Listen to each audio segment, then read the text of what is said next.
Greetings, Sangha. Greetings from Mountain View, California, where I am. And the air has been clear from smoke and from the fires nearby. And the weather is cooling off a little bit. So hopefully supporting the firefighters in California. Wonderful to be with you and looking forward to continuing our exploration of vedana, the second foundation of mindfulness together. So, let's see, echo. I hear there is an echo. Is everybody experiencing the echo? Let's see if that can be fixed. Okay, let's see. External microphone, the settings, big echo. Interesting. Okay, well, let me see if I can reset this. Hold on.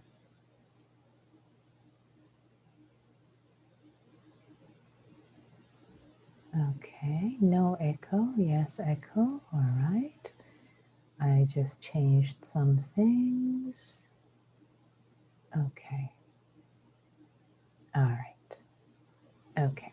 So I just changed some things and it seems like for most people there is no echo. Thank you so much for the feedback. Great. Okay. So I will continue. Okay, so here we go.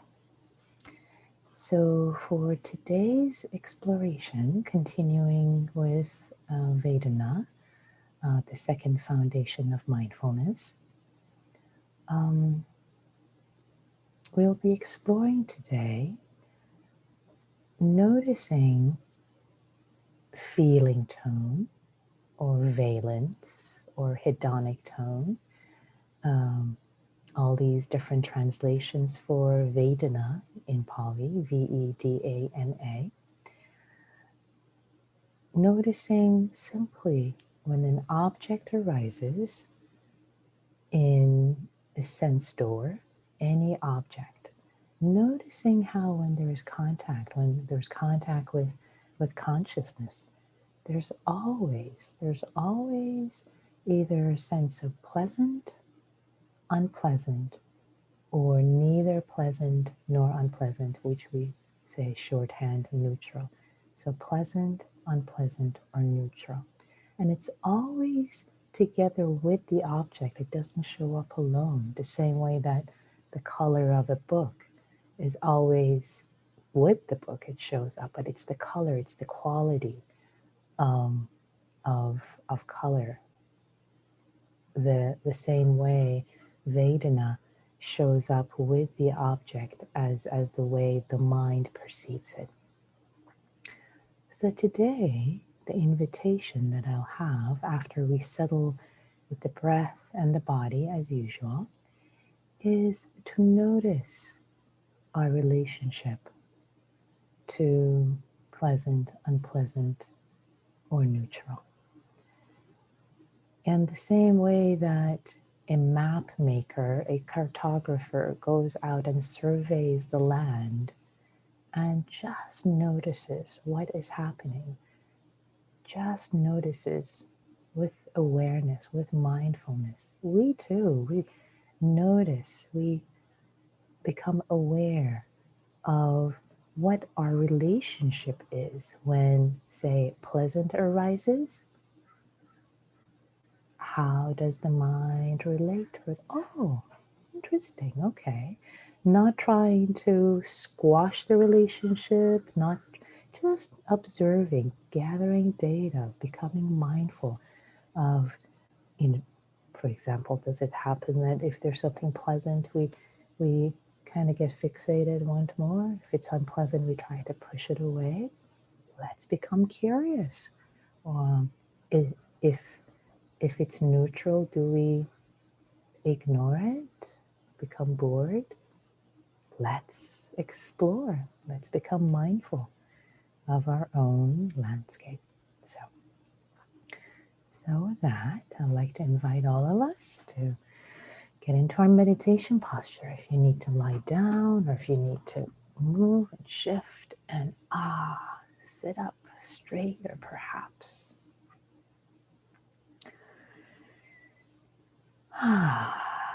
And closing your eyes if that works for you, or letting the gaze be very soft.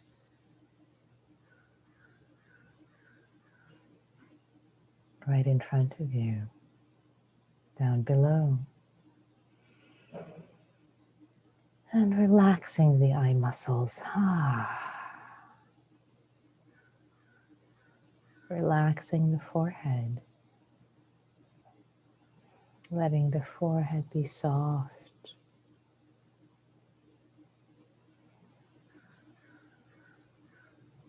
Letting the jaw be relaxed.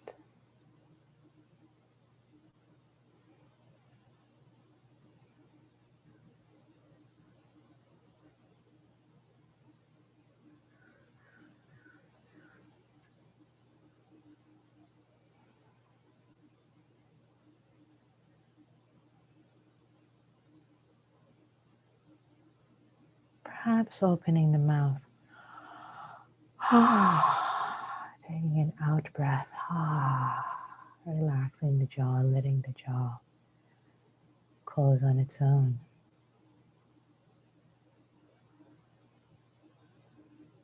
Inviting the neck and shoulders to drop.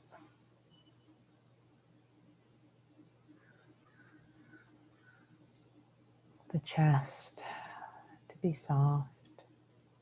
For your heart to be soft. To be gentle in this moment with yourself and with whatever arises.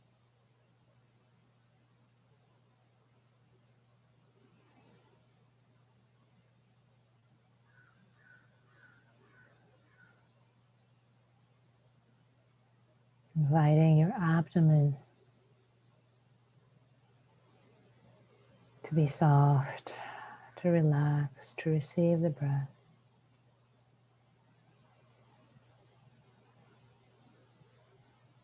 Inviting the arms, the hands to let their weight down.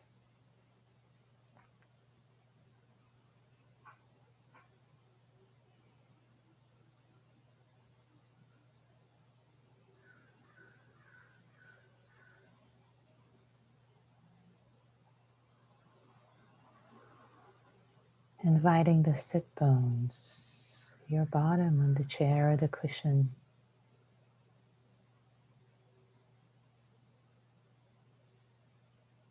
to fully relax as if hugging the chair. As if they're tiny little suction cups. Landing, connecting to the chair, to the earth.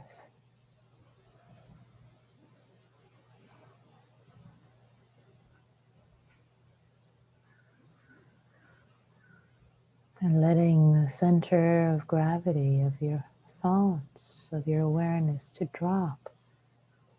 Come down, down, down from our heads.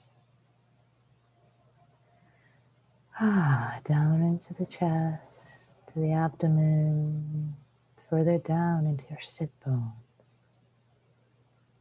Lower abdomen, the sit bones, connecting to the earth. Receiving the breath.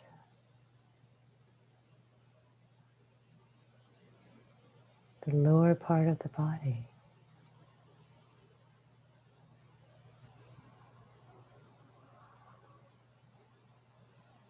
Our bottom, our legs and feet.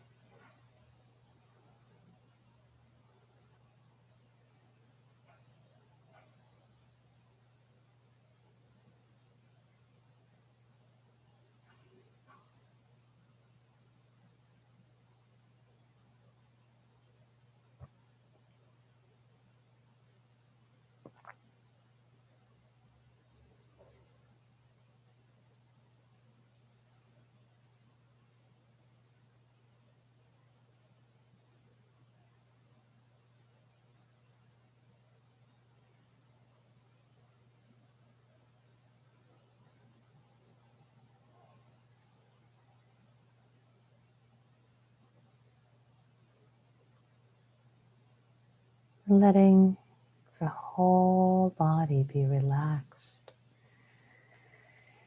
In fact, let's take the next 5 out breaths. And at every out breath, letting go of more tension, more holding. And if you think your body is completely relaxed, still challenging yourself to see if there can be more tension let go of at the next out breath, and be surprised as you land more deeply into this body.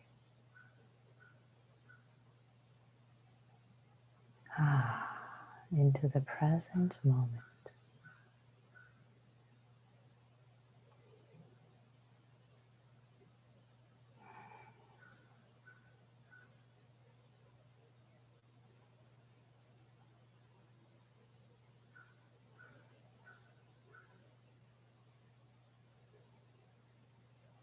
Letting your breath be natural, just as it is. Simply received by the body knowing how to do this.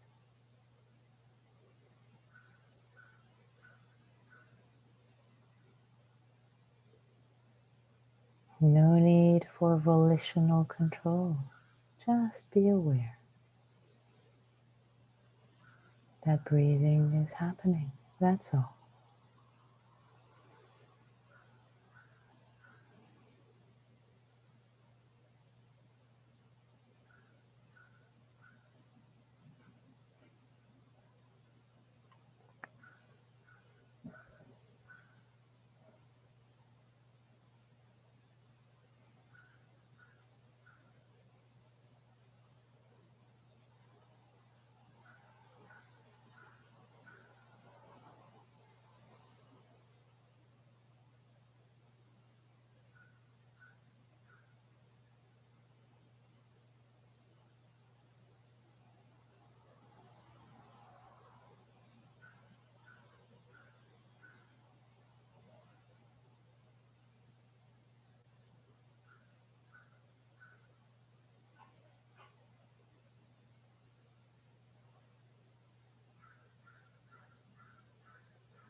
Now, as you are landed, present with the body and the breath,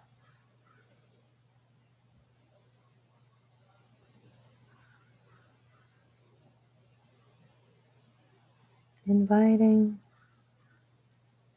awareness to be available, as if you are sitting in the field of awareness that first holds your body and breath, and is also available to notice the feeling tone, either pleasant, unpleasant, or neutral, of what arises at the 6 sense doors. Not going out,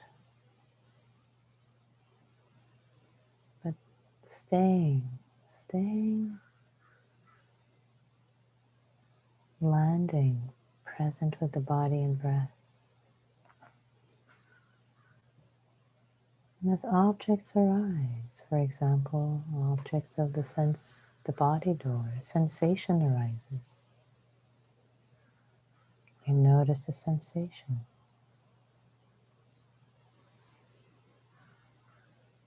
And then, is it pleasant, unpleasant, or neutral?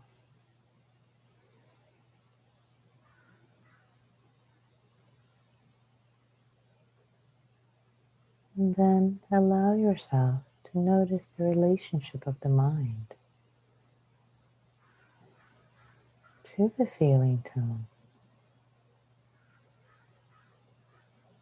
Is there a sense of calm, just noticing? Is there aversion?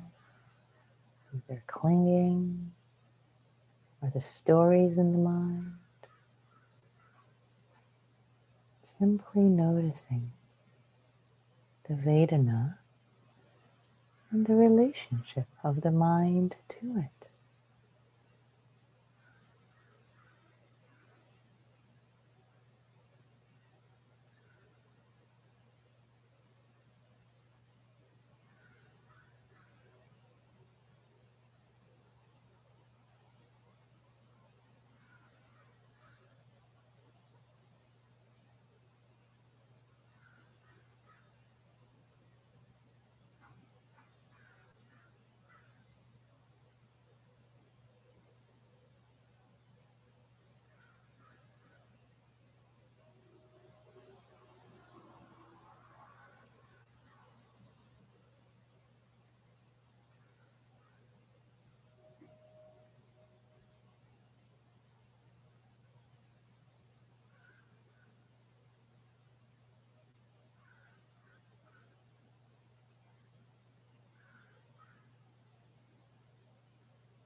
So as you observe, as you notice vedana, pleasant, unpleasant, or neutral, and noticing your relationship to it.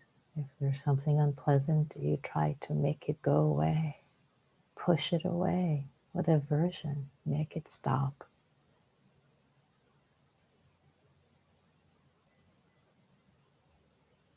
Or if it's pleasant, oh, I want more of that. Clinging, wanting. Or if it's neutral, getting bored, checking out. Noticing vedana and our habitual relationship to it. What do we do?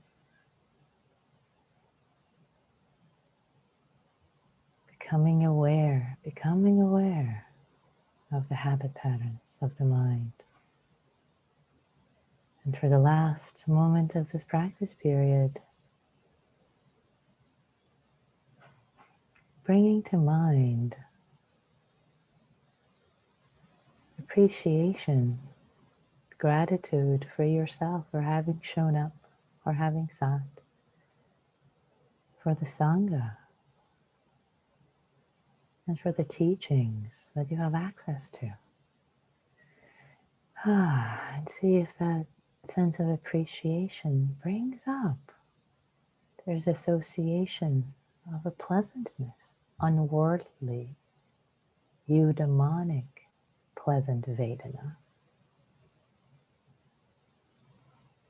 Not of the flesh as it's translated. Sense of delight, gladness, gratitude. May our practice together serve for the freedom, awakening, joy, and ease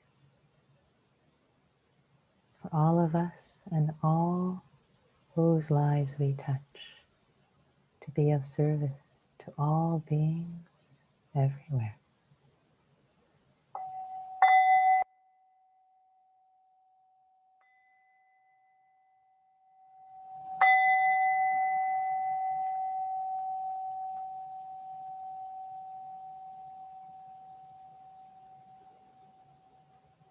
Thank you for your practice.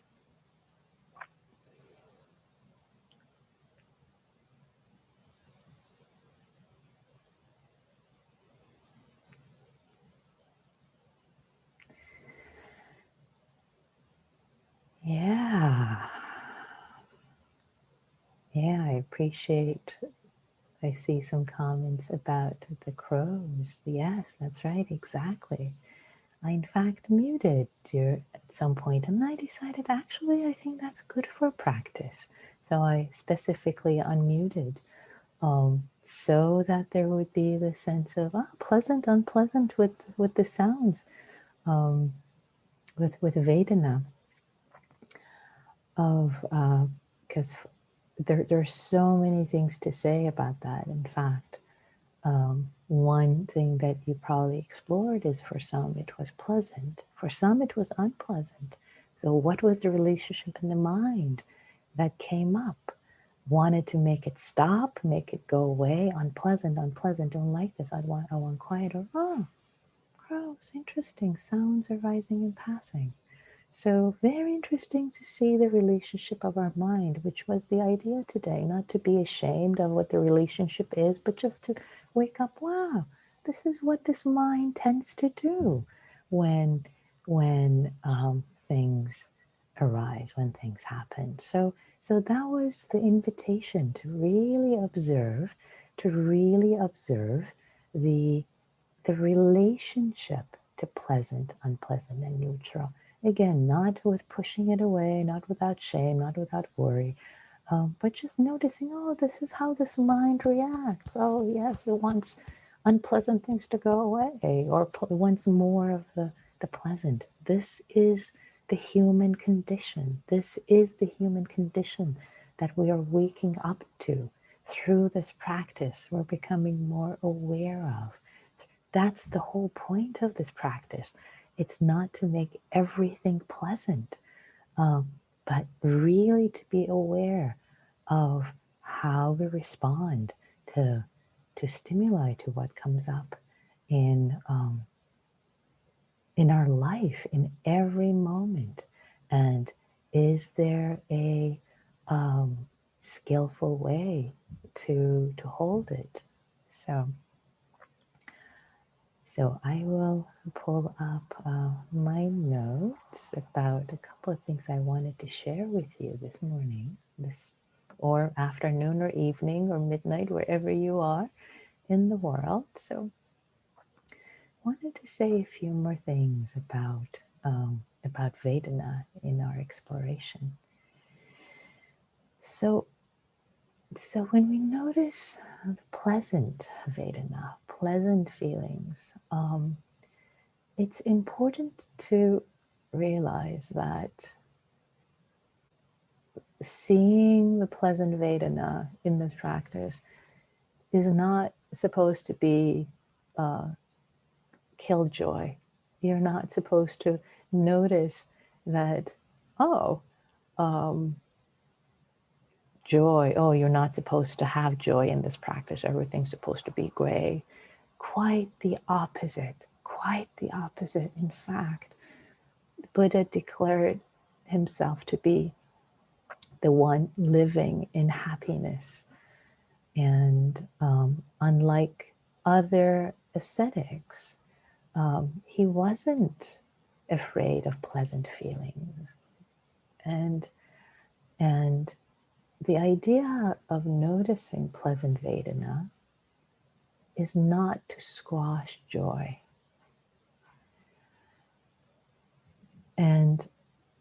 But to see our relationship to it and develop a wholesome relationship. In fact,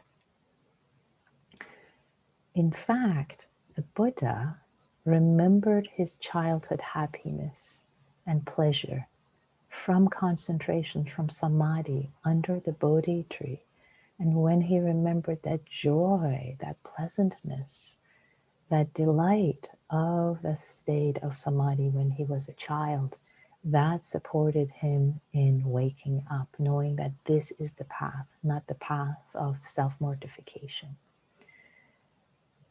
So many have asked in the past, if I practice meditation or Buddhism, will my joys become squashed and deadened?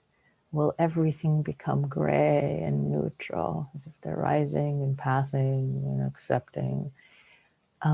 In fact, the levels of happiness that can arise from the sense of awareness, from the sense of contentment, from deep concentration, and from a sense of freedom through realization is unlike anything that is worldly. And as I mentioned yesterday, there is the eudaimonic versus hedonic pleasure or joy. And the hedonic ones being the ones that we're familiar with, hedonic pleasures. And the eudaimonic ones or the ones that arise from practice are deeply, deeply satisfying. At the end of this practice period, I invited you to notice sense of gratitude, appreciation for yourself for having showed up and having practiced, and for the Sangha, and that sense of pleasantness that arises from that eudaimonic appreciation. It's not from experiencing anything outside. So noticing that our life is a constant movement away, it seems, from unpleasant and towards the pleasant.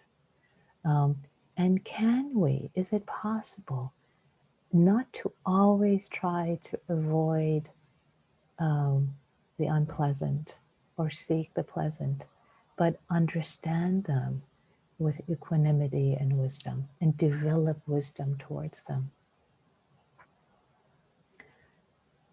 So a few words about unpleasant feelings or unpleasant vedana. So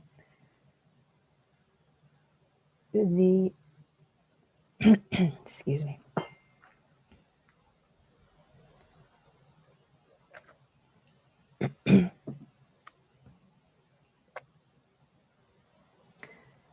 So the Buddhist path is a middle path between worldly pleasures and self-affliction of ascetic pain and mortification, of course.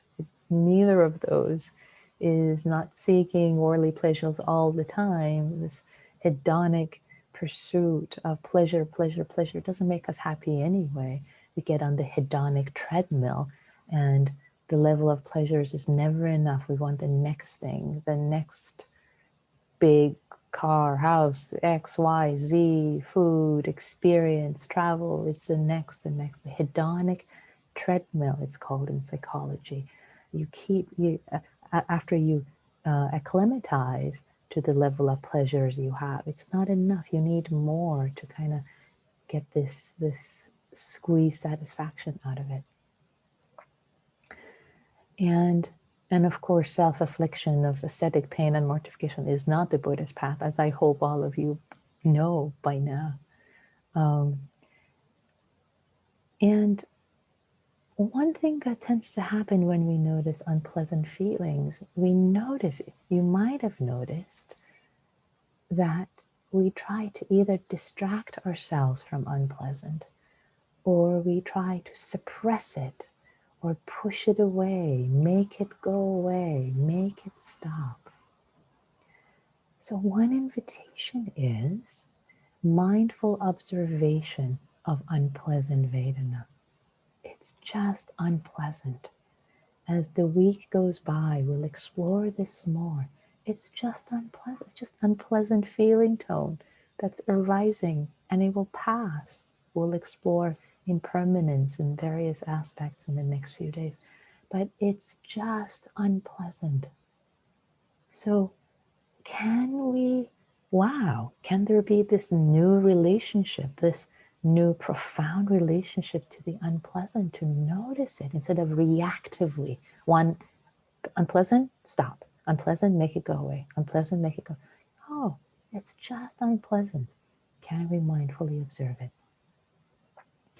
Similarly, this practice, this training ourselves in noticing unpleasant vedana can be extremely helpful in working with pain, in physical pain, because with physical pain, which I've had plenty of, having had a chronic illness for a long time, is when we resist or not like or push away, or it gives rise to stories, gives rise to second arrows of why me, why this, etc. It just increases the overall level of suffering. It just increases the overall level of suffering. So with pain, observing that it's just a physical sensation and it's an unpleasant vedana, sensations alone. What are the sensations like? Sharp, burning, stabbing, pulling, heavy, light, whatever it might be, just the raw sensations. And there's an unpleasant vedana associated with these sensations. And then, of course, what we habitually do when there is an unpleasant vedana, unpleasant feeling tone, then we don't like it, we become aversive, we push it away. So noticing that habitual relationship that we have, can we just observe? Is it possible? Again, sometimes it may not be possible. That's why it's a training. That's why it's a practice. We keep practicing little by little by little. And this can be, by the way, noticing vedana, unpleasant vedana, is a profound practice for working with pain and illness. It's a profound practice. It's been one of my practices. It's been just life-changing, really.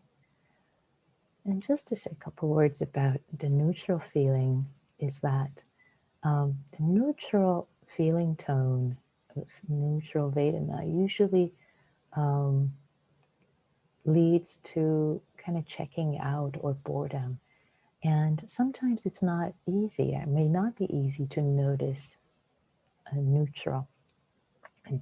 And in order to notice that, maybe it's easiest to notice that pleasant and unpleasant are absent. So if those are absent, then you can get to notice neutral. The neutral is there. And sometimes if you stay with neutral, actually you'll see the impermanence there. You'll see that it can shift to positive or negative there. So a couple of notes from the field. I appreciate those of you who shared your practice experience yesterday in email, sending me email through my website. One of you noticed the bird song from the right ear was pleasant, from the left ear was unpleasant, and both were bird song and different birds, different vedana. Just interesting noticing, vedana is, there's so much to learn. We take it for granted, it must be this way. It isn't. So let yourself be curious. One of you shared an observation that in the sitting, they noticed future planning, that there were pleasant vedana, anticipating goal satisfaction. And with the future planning, there was unpleasant vedana, feeling time pressures. Like, yes, these thoughts are always vedana associated with them. And another one of you shared that when they were labeling distractions in meditation as unpleasant, when they noticed that they were doing that, then they opened to actually noticing the quote unquote distractions with kindness and openness. And that whole process of observation became pleasant. The vedana shifted. It became pleasant to notice the quote unquote unpleasant distractions. Again, these are all labels that we put. It's not inherent in what's happening in the world. So my invitation today is to notice throughout the day when vedana arises, and what's your relationship to it? What is the habitual relationship? What happens in the mind? It can be so instructive to notice what our habitual relationship is to pleasant, unpleasant, neutral throughout the day. So thank you all. Thank you, Sangha, for joining, for each other and myself for practicing in this moment. And may you all be well in every way. Take good care. See you tomorrow.